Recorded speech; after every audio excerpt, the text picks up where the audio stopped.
Hello guys! Hello Scorpio! Welcome dito sa aking channel, Kapalaran 888, para to sa lahat ng Scorpio na nanonood dito sa aking channel. I hope na makuha mo yung energy. I hope na makaresonate ka sa mga messages na lumalabas dito sa ating channel. Okay, this is your past, Scorpio. This is your past or current situation. Tingnan natin yung kung ano yung advice sa'yo ng iyong tarot for kung ano man yan na naunang baraha. This is your advice. Okay, go wild. Wow, Scorpio. And this is your future. Future message sa'yo. Okay, Scorpio.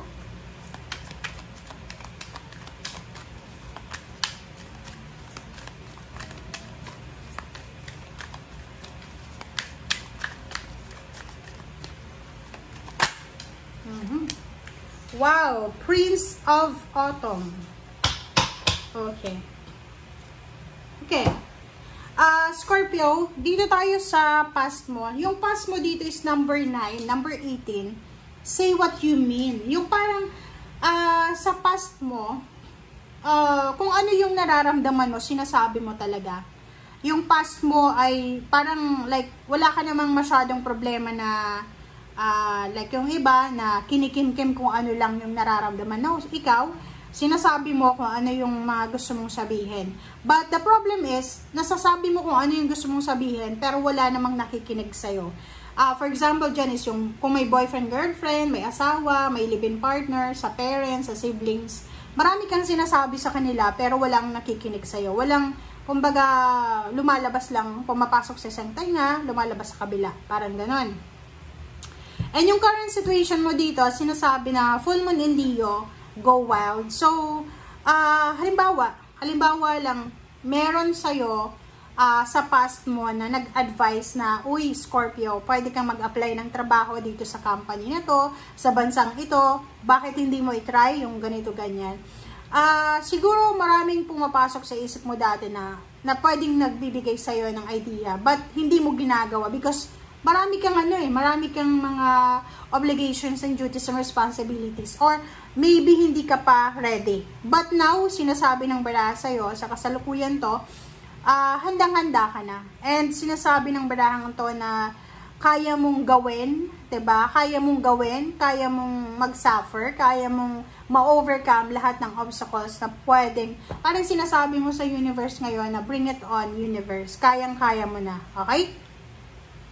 And last card mo dito sa third deck mo is yung Prince of Autumn. Okay, mag-iingat ka. This is your future ha. Near future to. Kung halimbawa lang na single ka, babae ka ha, babaeng Scorpio, doon sa mga babae to ha, hindi sa mga lalaki. So kung lalaki ka, hindi makaka-resonate sa'yo. Sa mga babaeng Scorpio, if you are single, may ka-live-in, may asawa, masyado ka bang maganda, or siguro masyado kang mabait, or basta maraming mga tao yung maraming magkakagusto sa'yo na ano mo na ibang, di ba, syempre babae ka, lalaki, or maybe kung nasa LGBT ka, ganun, pwede din. But yung future mo dito, sinasabi na you need to be cautious, you need to be careful, maging careful ka, maging wise ka sa mga action, huwag titiwala agad-agad. Like for example, may nanligaw sa'yo, single ka, huwag kang maniniwala kahit single ka, lalo yung may mga asawa dyan. Maging protective ka sa sarili mo, okay? Maging kind tayo sa ibang tao, pero hindi yung to the extent na aabusuhin ka na, okay? And yung relationship dito, is either may nag-offer ng relationship, or friendship, or collaboration, or partnership, huwag agad-agad maniniwala. Okay? So, yun ang sinasabi ng baraha. Okay, Scorpio, tingnan natin. Ano ba ang message? Ano pa ba ang message para sa lahat ng Scorpio?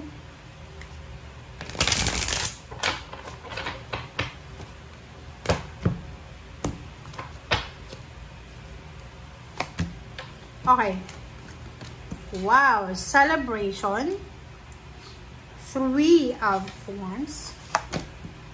Okay, congratulations. Congratulations in advance para sa lahat ng Scorpio kasi siguro may naghihintay sa'yo. So, maybe naghihintay. For example lang, may plano kang trabaho, like kakapanganak mo pa lang, for example lang, galing ka sa sakit or nag-resign ka. You need 3 months na processing para sa next na trabaho mo. Parang ganun. So, bigyan mo ang sarili mo ng 3 months. So, simulan natin, maybe this July, August, September, October, diba? Or 6 months, diba? Kasi 3-3 to eh. It's either 3 months or 6 months. Give yourself 6 months or yung mabilis is 3 months or 6 months, 3 to 6 months. Bigyan mo ang sarili mo ng time na waiting time.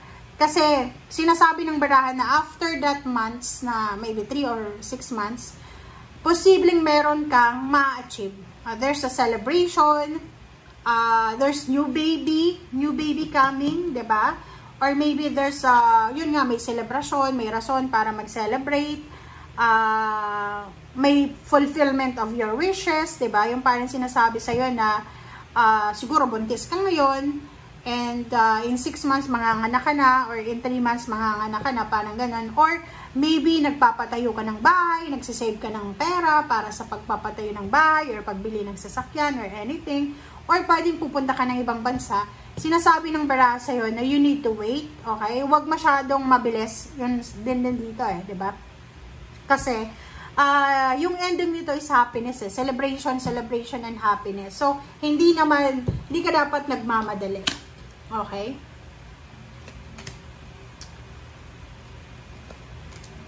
Okay.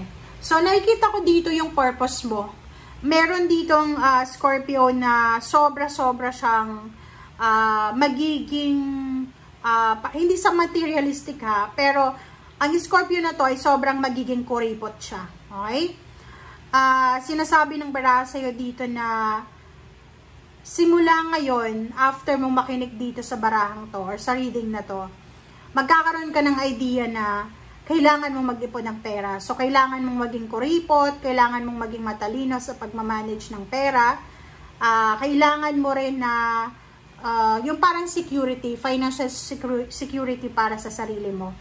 And yung King of Swords yung King of Swords na to, sinasabi ng barahan na siguro dati masyado kang magastos, diba? Yung hindi naman sa materialistic, pero magastos ka, yung hindi mo masyadong pinapahalagahan yung pera. But after this reading, mayroon kang realization na gagawin na kailangan kong magtipid kasi wala naman akong maasahan na ibang tao. Yun.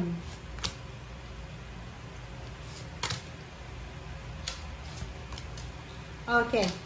Dito din, sinasabi ng bara sa'yo dito, Scorpio, na isang balita, isang emotional news, ang posibleng darating sa buhay mo. So, isang napakabilis na balita, isang napakabilis na information or confirmation or clarity, diba? Or confirmation yan, na posibleng magdadala sa'yo and the rest ng family mo ng happiness. So, sinasabi ng baraha dito na posibleng meron ditong Scorpio na mabilis nakikita ng pera, like pwede siyang makapag-asawa ng isang milyonaryo or financially stable, or posibleng magkakaroon siya ng pagkakataon na manalo sa loto or magkaroon ng inheritance or makaipon talaga ng pera and dumating sa point na siya na ang King of Pentacles. So, kung halimbawa sa ngayon, habang nanonood ka, saida-saida yung bank account mo, sinasabi ng bara sa'yo dito na obstacles and challenges lang yan. Troubles lang yan na kailangan mong i-overcome. Hindi yan yung final destination mo. Kasi yung final destination mo, ang ganda eh.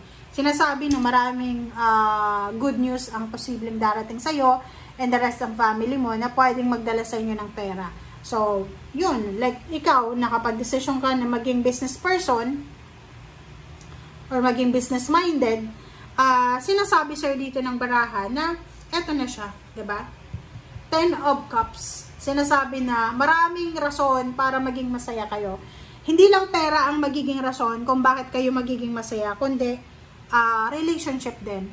Kung halimbawa panay away sa pamilya, panay competition or misunderstanding, sinasabi ng bara sa'yo dito, huwag kang mag-alala kasi Maaayos at maaayos din yung gusot ng pamilya mo. Lalo na sa usaping pera, sinasabi ng barahan na kung halimbawa yung rason ng pag-aaway is about money, posibleng masettle itong mga problemang ito. Okay? Thank you guys. Bye!